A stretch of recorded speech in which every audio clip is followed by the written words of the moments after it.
found myself thinking this week a lot about the topic of nonviolent communication and just violence in communication in general, and especially the intersection between nonviolent communication and radical honesty, which is something that I've talked about on this channel before, and many of you know that I'm very passionate about.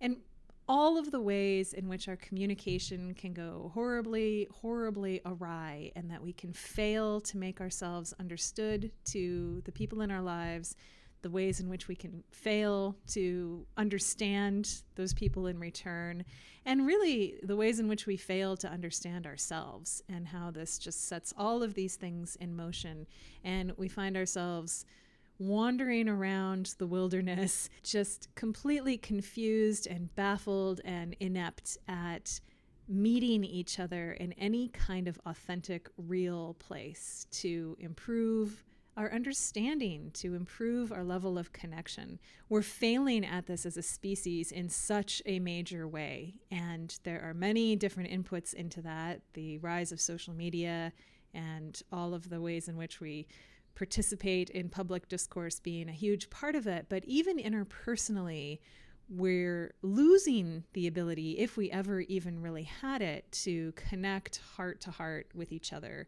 and to translate that into real friendship, real community, which is pretty much the number one thing that I hear from people that they're craving. This has come up for me this week for a couple of reasons. I found myself in some conversations that were less than peaceful, and was reflecting on how I could have perhaps contributed to making them more peaceful. I also was reintroduced to somebody that I followed for a very long time and had kind of lost track of, but who's come back into my awareness because of some things that he's been up to. So his name is Robin Greenfield. He may be familiar to some of you. I originally started following him a couple of years ago because he's in the foraging, grow your own food space. He was living in a very tiny house at the time with, I think, fewer than 100 possessions, growing and foraging all of his food for a year and documenting that. And it was a really interesting project. I found it very compelling.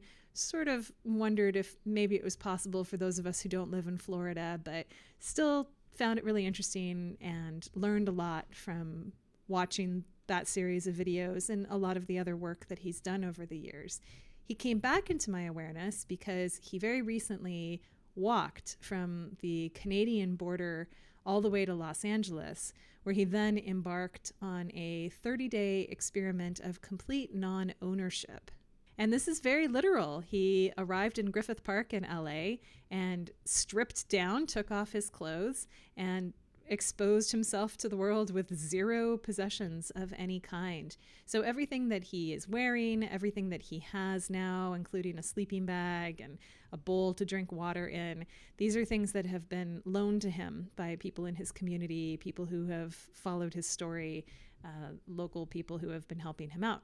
One of the very few possessions that he's carrying around with him is a copy of the book Nonviolent Communication by Marshall Rosenberg. Robin claims to have read the book 7 times. He is a tremendous advocate for it. He practices what it preaches. And his enthusiasm for it really reminded me that this is something that bears more examination. Robin has really made his life his message in the sense of wanting to live as ethically as possible. And he considers this from every angle, from what he's using to brush his teeth, to how he's composting his waste, to these big projects that he embarks upon and the awareness that he wants to bring to it by doing this. And by highlighting nonviolent communication, it really reminded me that this is probably the most ethical way to approach communication as well. And therefore, it's really something that I need to dive a little more deeply into and learn more about. So obviously, I'm not an NVC expert, NVC standing for nonviolent communication. I am new to it as much as anyone else is, despite having known about it for decades now. So I first encountered it many, many, many years ago. Probably it was introduced to me by some hippie boyfriend in Berkeley or something. And the idea seemed simple enough at the time when I first encountered it. And I kind of looked at it and said, okay, well, it's 4 pretty basic steps. What more can there be? This is pretty easy. The steps being: make an observation about the situation, state your feelings about the situation, state the need behind the feeling of the situation, and then make a request to the other person to do something differently to meet your need.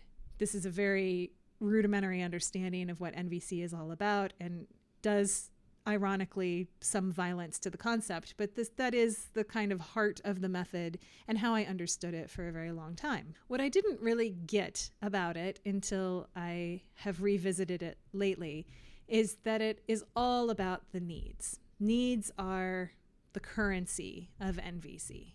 And I think I may have been a little dismissive of that when I first encountered NVC and when I've thought about it over the years, because a lot of what people call needs in relationships are not needs. It is not a need that your partner clean up after himself. It is not a need that your partner bring you flowers on your birthday. It is not a need that your mother be happy for you when you get a promotion. It is not a need to have your coworker listen to your ideas at work. The way in which we frame these things as needs in relationships and try to get them met in relationships by framing them that way is very counterproductive. It's ineffective at best, and it's going to make things worse most of the time. So I was sort of working with this operational understanding of what the NVC people were all about and how they were just always talking about needs, and I found that sort of silly and probably not very useful.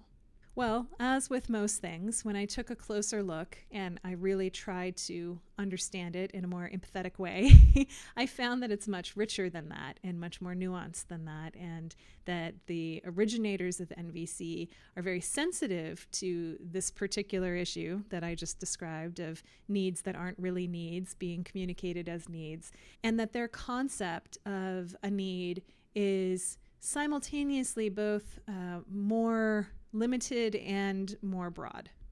A need in the nonviolent communication world is something universal. So something like safety, something like purpose, self-expression, creativity, affection, intimacy, respect, harmony, community. These kind of universal needs that everybody has that are communicated in a non-specific way. So a need is never about needing somebody else to do something specific. A need is something that is deeper within us, that is not being met, that could be met by anybody, really, not necessarily the person who's right in front of us. So if the person who's right in front of us cannot meet that need, that doesn't mean that that need cannot be met.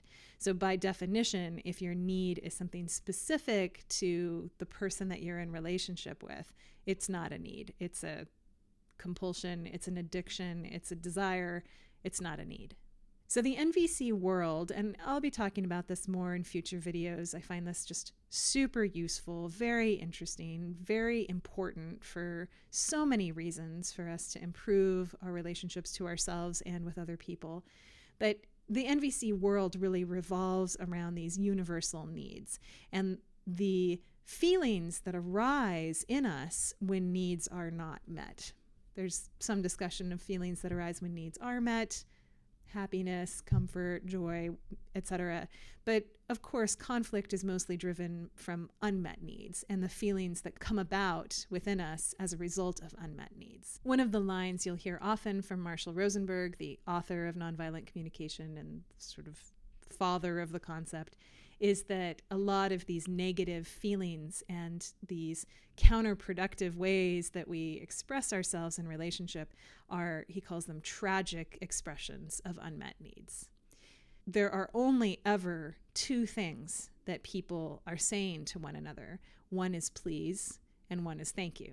Years ago, I read something by psychologist Gay Hendricks that stopped me in my tracks. And he said, I wish I had the exact quote in front of me, but the gist of it is that every conflict between two people is a contest between who is more wronged. And that just, I remember reading that about 20 years ago and saying, yeah, that tracks. That sounds about right.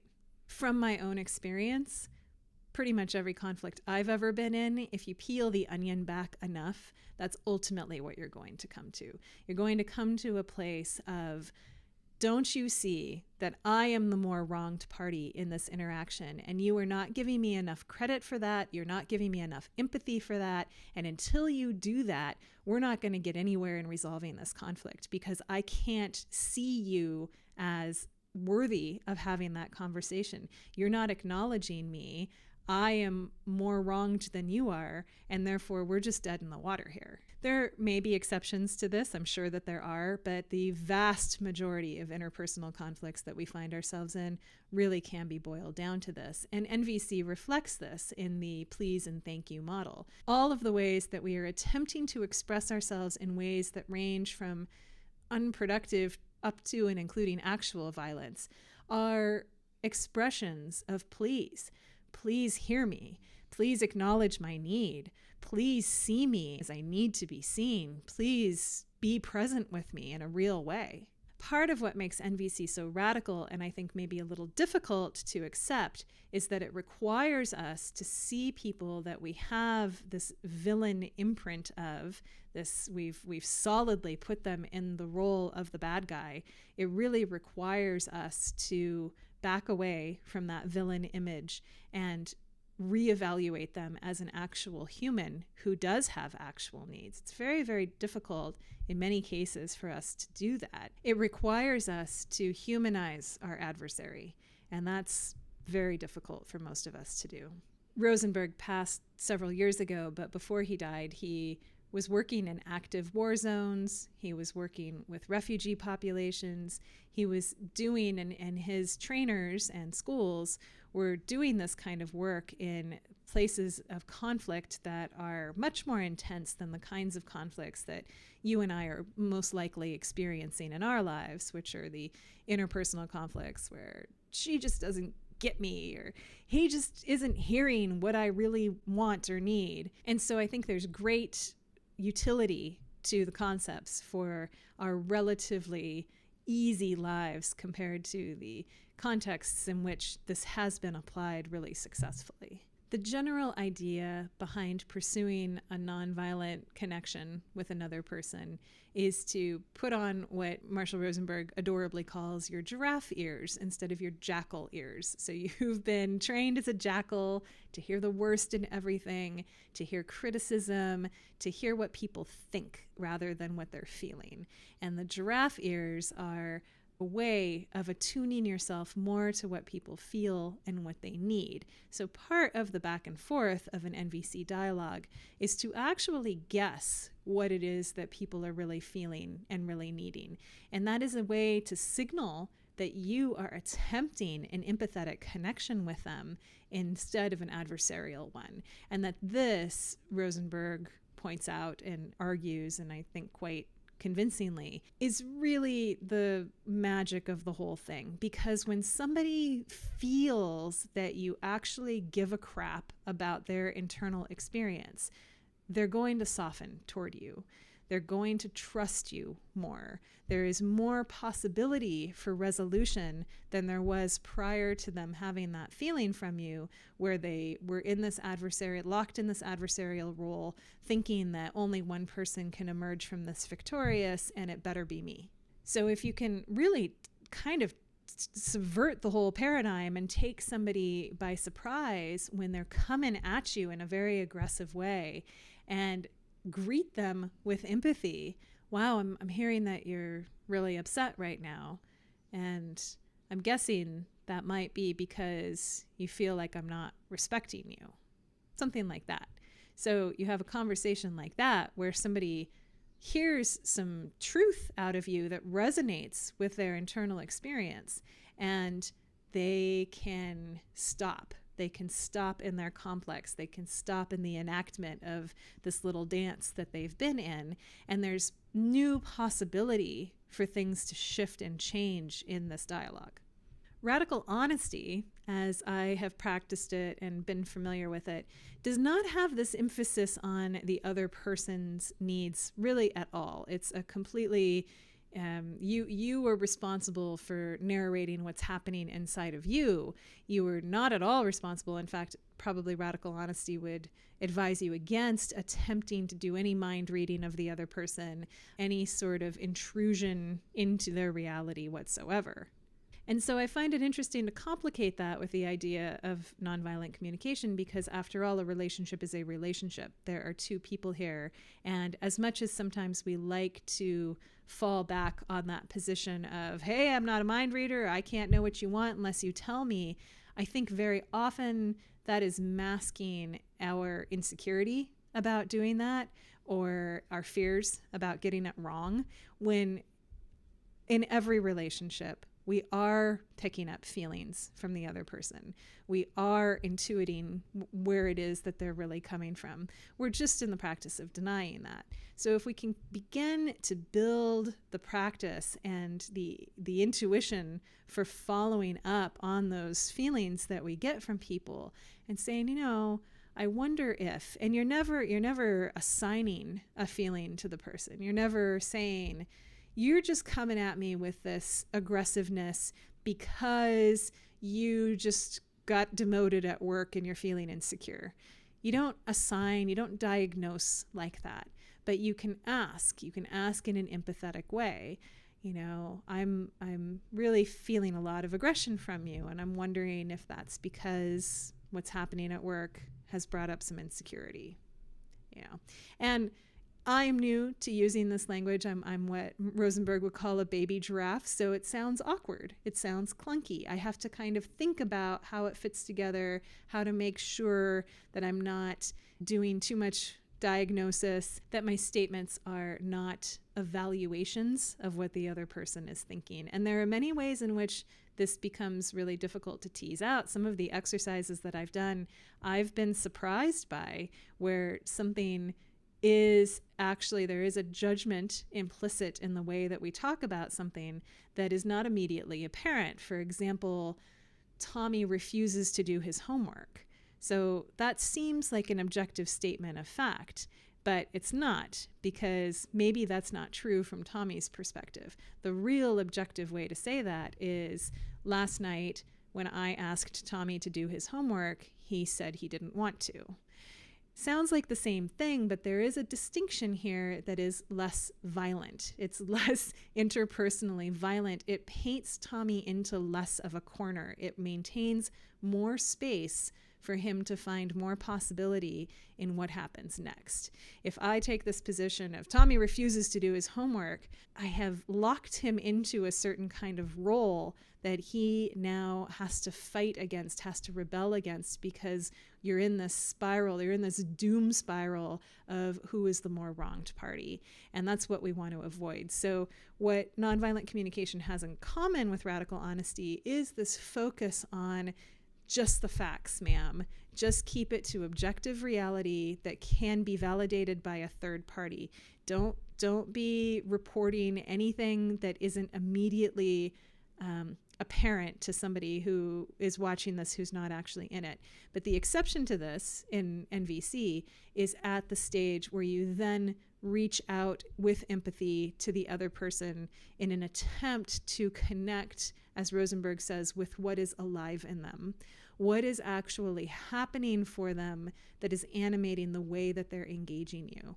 And that is, I think, where there is so much potential to really change the dynamics of a given connection. I think part of the real power of this, and the real reason that I find it so important to get into this right now and to talk about it today, is not even so much in its potential to diffuse conflict between two people, although that's incredible, and I think it's a really potent technology to do that.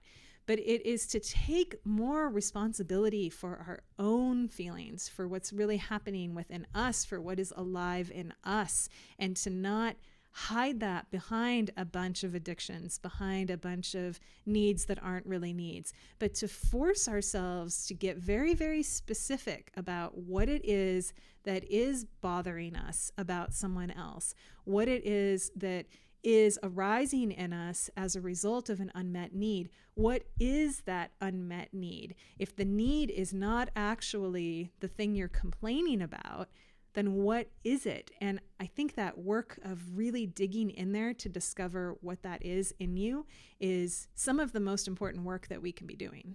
And radical honesty doesn't really get into that. It does to some degree, but not in the same methodical way that NVC does. Radical honesty, particularly, it's shifting now that it's under new ownership effectively. The founder has been driven out of the club for Me Too type activities. But historically, radical honesty has been sort of a brutal assessment of what's happening for you. So if you're feeling resentful, you just say, I feel resentful that you didn't do the dishes. I feel like I'm faking it at work because I don't like any of you guys. Like you're just calling it like you see it, and you are initiating conflict with people to some degree in the hopes of making things more real.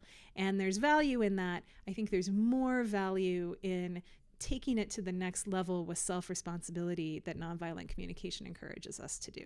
I see radical honesty as first tier, 1.0. Just practice telling the truth. If you're a lifelong people pleaser, if you've never done this before, you're going to have to start somewhere. You're going to have to get comfortable with saying uncomfortable things somewhere. But I do think it only gets you so far, and it certainly is not a great modality for dealing with the subtleties in important relationships in your life. And so at that point, bringing in some of these techniques from NVC in combination with maintaining rigorous self-honesty is a game changer for people, for relationships.